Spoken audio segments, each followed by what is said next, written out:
Yo, what's up, guys? We have the Reloaded patch, streaming the stuff, trying out dungeon teams. I've been going through a whole bunch of iterations of this team already.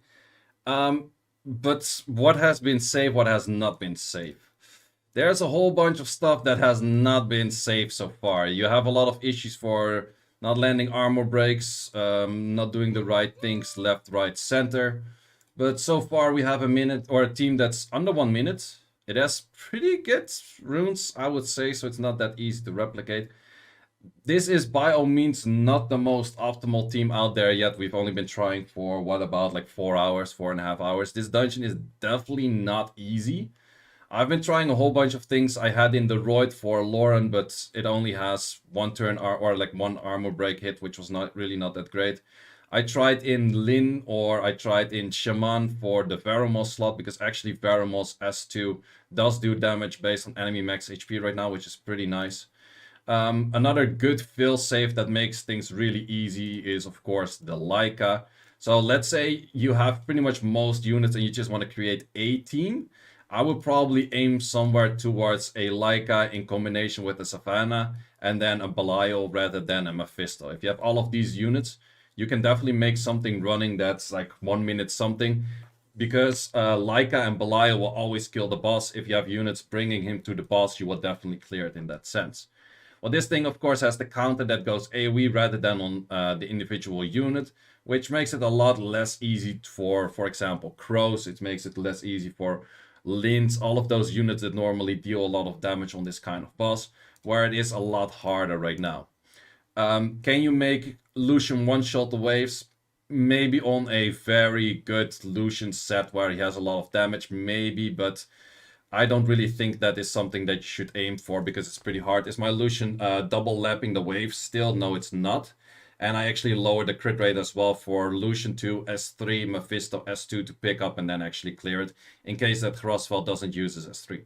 Grosveld is pretty solid in this as well because he just has a whole bunch of things that work pretty well against this. We also have a whole bunch of units to kind of make the run safe, whereas we have stunners from Lucian, we have stunners from Veromos. And yeah, there's just a lot of things that these crystals do a lot of damage. This thing, the moment it hits the armor break plus the attack buff, it does do a lot of damage, especially with the counter in there in this kind of scenario. So you can get a fill in here. And that is just, this dungeon does do a lot of damage, and it is pretty deadly in that sense for sure. So yeah, technically your Veromos would be better in the state where he would actually... Can we still clear this with an S2? We can. So yeah, that's why you definitely want to have this Veromos in there. I've seen a whole bunch of runs of other people saying that win on stream, you start recording, almost lose. Sean B is in the chat here, he knows what's up. He totally knows how that shit works, right? But yeah, that definitely happens all the time. The moment you have something... I just did a run of 10. I start the first run on the next one when I'm recording is freaking almost failing. But yeah, a few things to this run which make it a lot safer is you need that good armor break potential, Lauren, otherwise you're kind of screwed. I've seen people use Jolton. I haven't tried Jolton yet, so I'm not sure if it's better, but technically Jolton has a single hit, which you kind of want to aim for because you don't want to push this counter too much. But you also do want to land this armor break, and Lauren knows that we're recording, so Lauren is armor breaking me, double hitting? Nah, we don't need that shit. We're just gonna let you die. That's a lot more fun, right? So in this case, also, the counter did happen kind of too early once again, which is not great. But Veromos, can you save the day again? Veromos is saving the day, so I guess Veromos is deserved to be on the fucking thumbnail. Holy shit, man. But yeah, technically you could make the turn order of your units a little bit better, where to the right tower that gives you death break, Veromos moves right after and therefore cleanses it. But issue is I have Mephisto that boosts up attack bar and is a very useful unit. I have Grosveld that gives me speed buff that makes things inconsistent for when things move and that kind of stuff. So that makes a lot of things like slightly more difficult. People might ask, because we're close to free to play, except Mephisto over here, what's the best replacement for Mephisto? To be honest, I am not entirely sure yet. I would say maybe Naomi might do something in a certain way that would do a lot of damage. I don't have a Naomi at the moment, but that could definitely be a unit.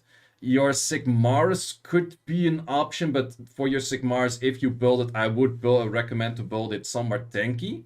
That's also what I did with Lin. Like the moment you put a Lin in, you want to build your Lin tanky, and most of the damage will actually come from the damage proportional to enemy max HP rather than having shit ton of attack in there. Because your shit ton of attack, yeah, cool, but if you're dead, you cannot attack things.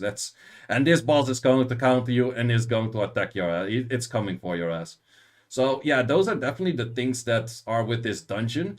I am not sure yet if this dungeon is worth to farm. That is definitely a future video where I have more data on the drop rates of this dungeon.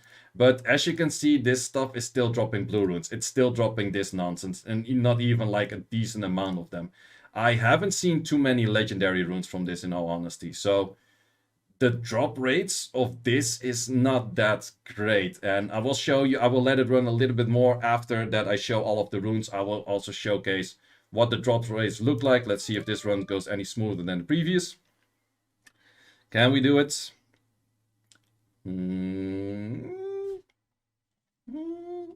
S2, nice. So yeah, Veromos MVP, it seems. Can we actually get a legendary rune from this stuff? We get a fucking rainbow one. Okay, let's end this and let's look at the runes, because you might say, can I do this with free to play runes? And the chat in Twitch here has probably defined the answer is no. Because the Lucian is looking like this. Do you necessarily need a Lucian to do this much damage? With Hrosveld together, no. But if you want Hrosveld and Mephisto to kill together, yep.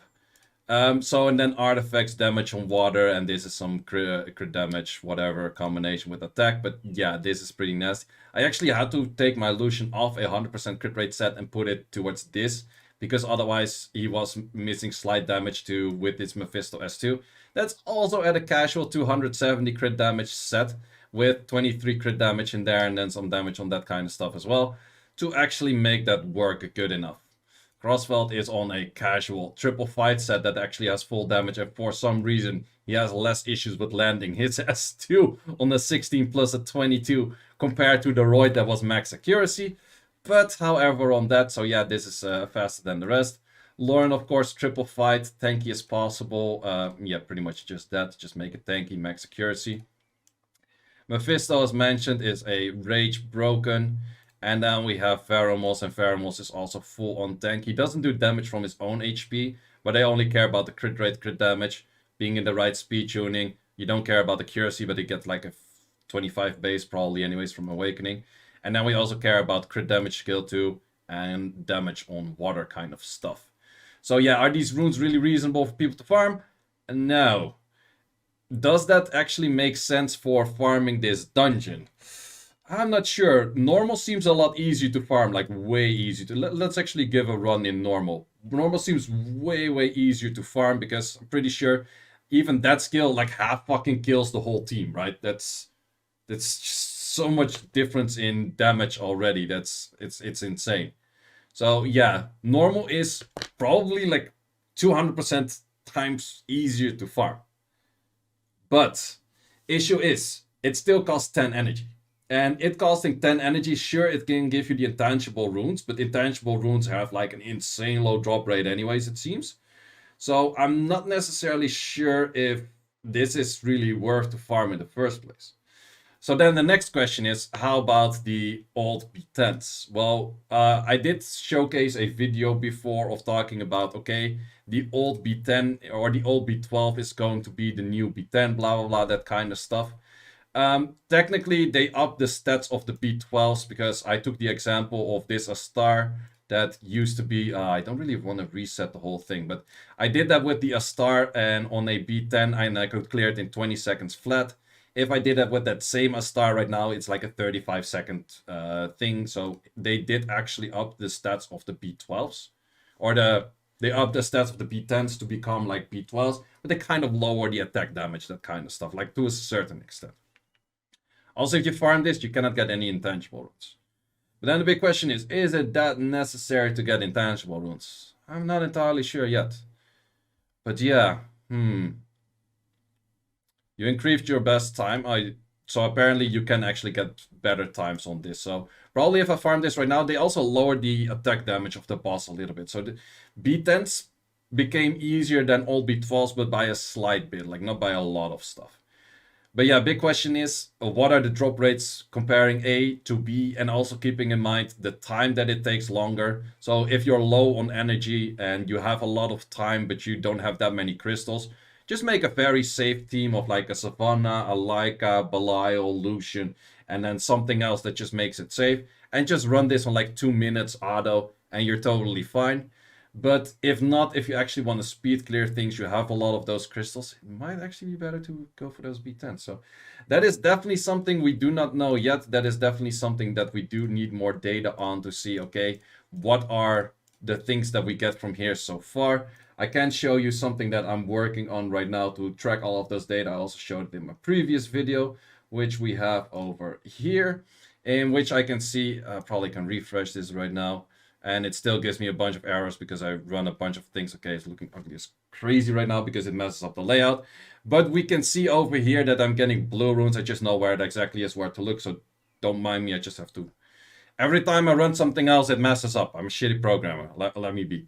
But yeah, this is the amount of blue rune drops. This is the amount of hero rune drops. So we got a 52 and then a 47. I'm not getting any legendaries in... Let's see, 33 runs. Just not too much. If we compare that to the data that we already have from Swar Farm on B12s, the old B12s, we were looking at a 34% compared to a 62%. So the amount of hero runes did increase by a decent amount, but it's nowhere near the number I would like it to see. And the legend runes, well, I currently have 0, so it will take me quite a bunch more runs to get like a decent average. But yeah, it's not hitting crazy numbers. Like I explained in the previous video, if we use extra time, like 3 times the amount of time, and we use 1.25% amount of energy to clear it, you would need to have an increase if you want to overcome both the time investment and the investment in energy. You would have to increase this number to about 10 to, like I mentioned, like 15. I think 15 is maybe a little bit overdone, but it would have to be like, I would say 12 to 14% of the time when you drop a rune to get a legendary rune. I might be on an unlucky streak, but that doesn't seem to be the case at all. Plus, if you fill this dungeon, you fill a dungeon for 10 energy, whether if you fill the other dungeon, you fill the dungeon for 8 energy. Also, this one is a lot more likely to fill because, well, yeah, you've probably already seen it, but that's just how things are. So yeah, interesting for this dungeon. I haven't tried the DB12 yet, really, so that's something that I will be looking at later as well. But yeah, this is so far one of the better teams that I have for this. Is it the most optimal team out there? Definitely itchy ear. But is this the most optimal team out there yet? No, definitely if we do a lot more testing, a lot more trying. I've heard people about Akamamir maybe. Akamamir seems to be... That's also maybe a good replacement for Mephisto. If you want to make it full free to play, I think Akamamir could be a good replacement for Mephisto. So yeah, what am I thinking about the dungeon? I do really like the concept. I do really like the idea, but I am not entirely sure yet if this is super worth to farm. That is definitely something we have to check with the legendary runes, or not the legendary runes, the tangible runes, and yeah, the drop rate of legendary runes, kind of. So yeah, a whole bunch of unknown factors so far, which makes this difficult. But that is the first video on this, and if you haven't yet, like and subscribe, and we'll definitely be making more videos on this. If I have an improvement on the team, definitely will showcase it.